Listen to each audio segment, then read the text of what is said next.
Episode 124. Luna menatap datar ke arah mereka bertiga.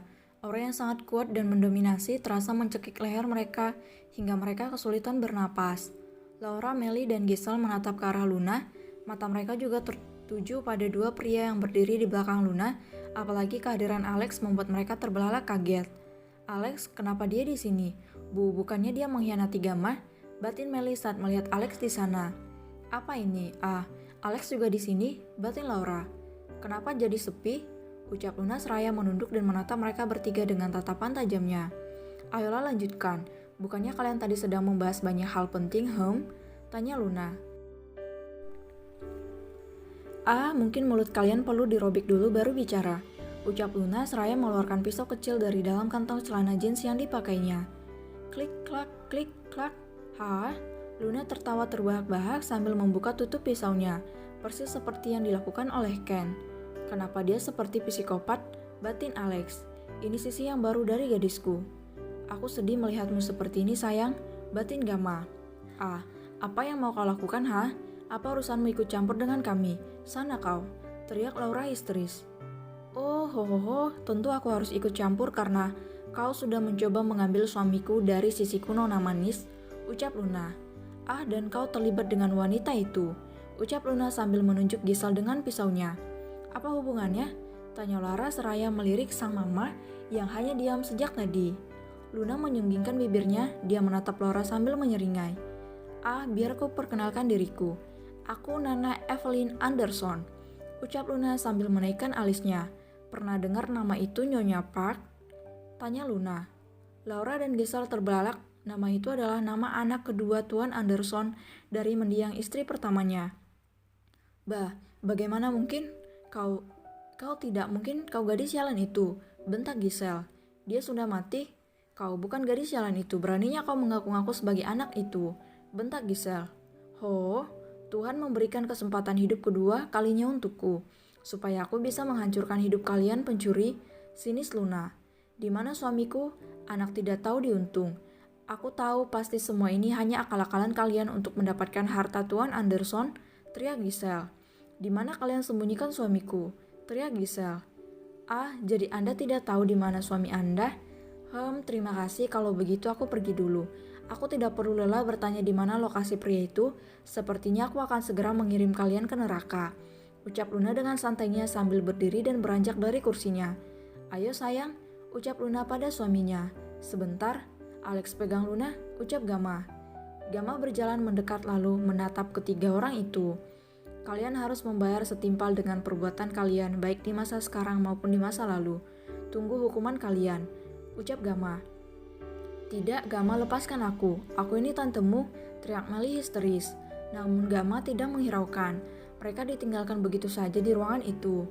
Gamma menghampiri Luna yang tampak melemah setelah keluar dari ruangan itu. Luna duduk dengan tatapan kosong di sebuah kursi. Sayang, panggil Gamma sambil memegang bahu istrinya. Luna menatap suaminya dengan mata berkaca-kaca. Alex tak bisa berbuat apa-apa. Sejak tadi gadis itu diam saja. Kemarilah, ucap Gamma. Luna bangkit berdiri dan langsung menghampurkan pelukannya pada suaminya. Kau kuat, kau wanita kuat. Tenangkan dirimu, tarik napas dan buang. Kau harus tenang, kita masih harus memastikan keadaan Ken, ucap Gamma sambil mengelus punggung gadis itu. Luna mengangguk pelan, dia benar-benar ingin menangis tapi sebisa mungkin harus ditahannya. Sudah, ayo kita melihat Ken, ucap Gamma sambil merangkul bahu istrinya. Mereka pun berangkat menuju rumah sakit di mana Ken dirawat. Sepanjang perjalanan, Gamma terus merangkul dan mengusap punggung Luna. Dia tahu kalau gadis itu sedang menahan tangisnya sekarang. Alex yang membawa mobil berjalan, mereka tidak memakan waktu yang lama. Sesaat kemudian mereka tiba di rumah sakit milik Ken. Dari keempat orang itu memang Ken yang paling banyak punya rumah sakit yang ditanami saham dan dirikannya sendiri. Luna, Gamma, dan Alex berjalan menuju ruangan perawatan setelah diberitahu oleh Aiden melalui telepon tadi saat mereka dalam perjalanan. Sayang, apapun yang terjadi pada kakakmu kau harus kuat. Jangan terlihat lemah di hadapannya supaya dia bisa kembali sehat, ucap Gamma sambil menggenggam tangan Luna dengan tersenyum. Akan kuusahakan tetap di sampingku, aku tidak tahu apa yang akan terjadi padaku saat mengetahui kebenaran tentang kakak, ucap Luna. Tenang, aku selalu di sisimu, ucap Gamma. Lex, sebaiknya segera kita urus para bajingan itu, Ken tidak akan sanggup menghadapi ini, ucap Gamma pada Alex. Sejak kemarin, Alex sudah kembali bekerja sebagai partner bisnis Gamma. Dia bukan lagi asisten sebab Alex sendiri punya bisnis yang harus diurus meski tidak seberapa, tapi dia senang melakukan itu. Aku akan membereskan semuanya, kalian tenang saja. Mereka akan mendapatkan hukuman yang setimpal. Akan kucari tahu penyebab kematian mendiang ibu kalian, Luna. Kau harus tenang ya, ucap Alex. Terima kasih, Kak. Biarlah hukum yang berjalan dan mereka mendapatkan hukuman seberat-beratnya atas perbuatan keji mereka, ucap Luna. Kau benar, jangan kotori tanganmu hanya untuk berurusan dengan orang-orang munafik itu, tegas Gamma. Mereka tiba di ruang perawatan Ken. Tampak Aiden dan Mima berjaga di sana setelah Ken ditangani oleh dokter. Kalian sudah sampai, ucap Aiden sembari bangkit berdiri dari sofa di mana dia duduk. Ken dirawat di ruang rawat PIV. Aiden dan Mima menemaninya di sana. Saat ini Ken belum sadarkan diri karena masih dalam pengaruh obat. Bagaimana keadaannya, Kak? Tanya Luna yang langsung mendekati bed rest Ken. Kurasa lebih baik kalian bicara dengan Dokter George. Aku menelponnya untuk datang ke sini. Aku lebih percaya pada dokter itu, ujar Aiden dengan wajah muram. Sedangkan Bima hanya diam saja. Dia terus menatap Ken dengan tatapan sendu. Luna dan Gamma saling menatap. Tampak kekhawatiran pada Luna dan Gamma paham dengan hal itu. Gamma menggenggam tangan Luna. Dia tersenyum lembut sambil mengelus punggung gadis itu. Ayo, kau harus tenang sayang, ucap Gamma menguatkan Luna. Gadis itu mengangguk pelan. Mereka beranjak dari ruangan itu menuju ruangan Dokter George yang memang disediakan khusus di setiap rumah sakit milik Ken. Alasannya karena Dokter George adalah dokter kepercayaan mereka. Aiden membawa mereka. Alex mengikuti mereka di belakang. Tok, tok, tok. Aiden mengetuk pintu ruangan Dokter George.